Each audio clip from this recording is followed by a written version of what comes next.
Referring to the role and status of home movies within the broader canon of filmmaking practices, Patricia R. Zimmerman succinctly notes that home movies are fractured, always incomplete historical memories. Largely peripheral to mainstream filmmaking and its professional ethos, amateur filmmaking represents the cinematic wilderness, characterized by formal and thematic inconsistency, as well as a tendency to take place within the private sphere.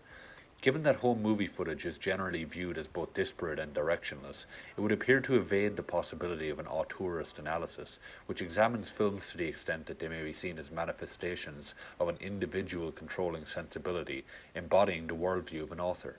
However, within the films of Lithuanian-American experimental filmmaker Jonas Mekas, the seemingly disparate worlds of amateurism and auteurism collide, revealing an artist who has self-consciously appropriated the home movie aesthetic in order to express his singular cinematic viewpoint. With reference to his 1969 film Diaries, Notes and Sketches, also known as Walden, this essay will explore the ways in which Mekas has emerged as perhaps the foremost auteur within the sphere of amateur cinema. It will first delineate the ways in which Mekas' worldview is inherently individualistic, before moving on to examine the ways in which his films utilize the home movie aesthetic, both formally and connotatively, and finally ending with a consideration of certain aspects of Mekas' style which defy both auteur theory and the tenets of amateur film. Any filmic analysis which falls under the rubric of auteurism is bound to encounter definitional difficulties. Virtually every aspect of auteurism has been subject to intense scrutiny since the theory was first propagated by French critics in the 1950s. As Barry Scout describes, for the skeptic, the dominance of authorial views is simply a byproduct of the fact that they have no fixity. In the case of Mekas, however, his inclination towards filmmaking guided by a distinct authorial consciousness is evident even before one closely analyzes his individual films. In his contributions to Village Voice and his own publication, Film Culture, Mekas champions the auteurist views of Andrew Sarris, who advocates the distinguishable personality of the director as a criterion of value. As well as the fact that it both begins and ends with a close-up of Mekas' eyes, Walden prominently features the director's other artistic exploits, such as his poetry and accordion playing. These, when combined with other recurring visual hallmarks, such as the extended focus upon sunrise and sunset, suggest a work which is shot through with the artist's distinct authorial viewpoint on every level of the filmmaking process. Zimmerman posits the amateur sphere as a haven for pure art untouched by market relations, thus rendering it worthy of producing films which are totally infused with the director's personality. In this regard, home movies become for Mekas a refuge from the tightly controlled and collaborative studio system, a sphere of freedom in which he can make films for myself and for a few others. Walden is shot, edited and arranged by Mekas himself, granting him total control over the artistic process and liberating him from the evident tension between the highly collaborative nature of most films and the claims of single authorship.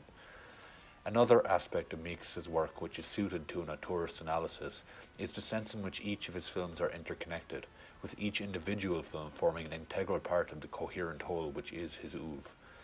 Walden is one part of a series of films which together comprise a larger ongoing project for Mekas, with Jeffrey K. Roof explaining that each individual film in the series demands to be analysed together along with his other films and writings. Even the totality of a single film is lessened in importance compared to its place within Mekas' overall oeuvre. Joshua Mabe notes that, in an accompanying written piece to Walden, Mekas allows and encourages viewers not to view the film in its entirety, but rather to move through the film non-linearly. In his desire to project a singular vision throughout his entire filmography, Mekas utilizes both the formal characteristics and cultural associations of home movies. On a formal level, Walden contains an encyclopedic litany of avant-garde techniques, many of which Mekas borrows from home movies and other forms of amateur film. These techniques are self-conscious stylistic choices from a director whose personal vision aligns with the loose, informal, and unvarnished aesthetic which characterizes home movies. His adoption of these techniques is similar to his utilization of silent film techniques in the film, such as the varied use of tinted frames. The inclusion of both suggests that Mekas is keenly aware of the potential efficacy of cinematic techniques which have been passed over or forgotten about. Describing Mekas' style, Scott MacDonald notes that he refuses to hold the camera still, preferring an openly gestural style built upon erratic single-frame shooting, montage, and in-camera editing. In Walden's numerous Central Park sequences, or the section which portrays John Lennon and Yoko Ono, Mekas' style creates the impression of a free-form, improvisatory visual collage. However, the experiential effect created by these techniques he employs conceal the careful planning which his shooting style necessitates. Mekas' studied approach towards how to achieve his intended cinematic effect therefore embodies Dana Poland's conception of the auteur as a crafter of techniques rather than purveyor of deep concepts. Mekas' films are also notable for the inclusion of the filmmaking process.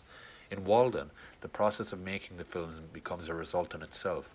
Cameras appear throughout the film, while Reel 5 features extended muffled audio of Mekas discussing his process of structuring the film itself with Hans Richter. This is again a rejection of mainstream filmmaking's tradition of suppressing directorial identity and the process of producing the film we are seeing, in favor of amateur film's sense of unintentionality or deliberate lack of formal or textual codes. A further manifestation of this tendency is the inclusion of mistakes in the final product, which is tellingly referred to as the first draft version by Mekas, despite the fact that it has never been altered or polished. For example, Mekas' narration in the film sometimes contains stuttering and mispronunciations, while one title card misspells steals as steals. As an auteur who feeds upon the amateur aesthetic, Mekas views error as an enriching part of the process, choosing to showcase it rather than repress it. As Mabe comprehensively summarizes, Mekas generally accepts the consequences of immediate expression, ultimately integrating these consequences into an aesthetic. Thus, in the hands of a capable director, the shortcomings of amateur film can be transformed into a distinctive stylistic hallmark. By appropriating the amateur aesthetic, Mekas not only obtains a degree of formal freedom, but also benefits from the cultural associations of home movies among the public. As Ruth describes, Mekas refines a home movie aesthetic already invested with memories of childhood and family, taking advantage of implicit intertextual associations. This is useful for Mekas due to his artistic preoccupations with nostalgia, time, and the fragility of memory. Mekas is frequently described as a diaristic filmmaker, which is true in the sense that the impression he presents to the viewers are not overlaid with any narrative conflicts, nor do they come to any definite conclusion. However, there is a reflective aspect to his films, which diverges from both diaristic practices and the spontaneity of common home movies. Referring to his process of cinematically rendering his memories, Mekas remarks that it's so close to me that I have to use abstract devices, numbers or descriptive intertitles to make it more distant, easier for me to deal with. Similarly, his voiceover in Walden features numerous dissociative phrases such as, "just watch these movies, nothing much happens." Such instances suggest that Mekas' arrangement and presentation of Walden also includes a process of interpreting and coping with the footage, of converting images into memoirs. His erratic, amateurish use of cinematography and sound in the film reflect this contemplative process. In the various wedding sequences which appear throughout the film, for example, Mekas systematically fragments time and space through his jittery alterations of playback speed and disconcerting use of jump cuts. These techniques, when combined with the mismatching sounds which appear and disappear almost randomly, remove the specificity of the image, which cinematically mimics the effect that time has upon memories. The faded organ and accordion sounds which regularly play on the soundtrack become elegies for time past, further concretizing the transformation of images into memory. As Ruth pointedly summarizes, these filmic manipulations from Mekas are intended to return us to the scene of the past through the detour of memory. In relation to the question of whether Mekas can be considered an auteur who operates within the amateur sphere, his treatment of memory is a central concern. While he utilizes the connotative associations of home movies as a groundwork for his exploration of nostalgia and memory, he also goes beyond the amateur sphere with the addition of a reflective dimension later in his arrangement of the film.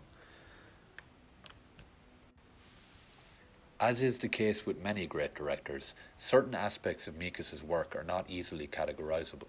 While this essay suggests that Mekas' films bridge the gap between auteurism and amateur films, there are ways in which Mekas' films reflect the conflictual nature of such a statement. In his conscious efforts to embrace the spontaneity of home movies, Mekas has developed the habit of allowing for unplanned occurrences during the filmmaking process. In an interview, he states that, "I was interested in improvisation, chance, accidents, as well as, I learned that chance was one of the great editors." In Walden, Mekas' haphazard combinations of image and sound allows for clusters of associations to arise seemingly at random. There are certain musical arrangements whose duration extends across various tonally different visual sequences, thus juxtaposing sounds, images, and moods almost entirely by chance. As MacDonald notes in relation to a later Mekas film, what we hear creates an expanding context for what we see, and vice versa. This tendency to include randomness in his films is troubling in terms of his status as an auteur, due to the fact that the auteur is commonly seen as a figure who controls and informs every aspect of a given film. Similarly, there are occasions in Walden when Mekas appears to relinquish his first-person perspective in the film, allowing others to take the reign of guiding the film's consciousness. For example, during scenes which feature children, there are point-of-view shots which glide closely to the ground, as if the child's subjective perceptions have entered into the film. Roof expands the possibility of dueling perspectives to include many of the figures featured in the film, claiming that the avant-garde film community and the New York art world emerge as a collective protagonist. While Mekas is ultimately in control of shooting and editing the film, such issues raise questions as to whether his films are indeed a projection of his interior consciousness, or whether he too succumbs to the common objection to auteurism, film's inherently collaborative nature. His relation to amateurism is similarly fraught with issues. MacDonald claims that Mekas' aggressively personal style of filmmaking defies even home movies in its eroticism, noting that traditional home movies, despite their lack of professionalism, normally have some semblance of composure in order to honour the nuclear family. In this regard, Mekas' formal experiments in the film, such as the final sequence in Central Park which investigates a woman's body through various cuts, bear no relation to the home mode of filmmaking, which performs the specific social function of projecting an idealized image back onto the participants. Thus, while Mekas appropriates the amateur aesthetic in his film, his experimental nature as a filmmaker ensures that his kinship with home movies is loose in certain respects. In attempting to describe the drive of an experimental filmmaker, David Bordwell writes that the ambitious artisan presses against tradition, testing how far one can go while still playing by the rules of the game. In many ways, the realm of amateur film represents the outermost bounds of cinematic practices, largely unknown and largely unexplored. For Jonas Mekas, however, the amateur sphere is a place of opportunity, a source of raw material with which to fuel his experimental and individualistic urges. While amateur film may be immune to an auteurist analysis in general, Mekas proves that the codes and conduct of home movies, or perhaps the lack thereof, can be utilized in the formation of a distinctive cinematic style.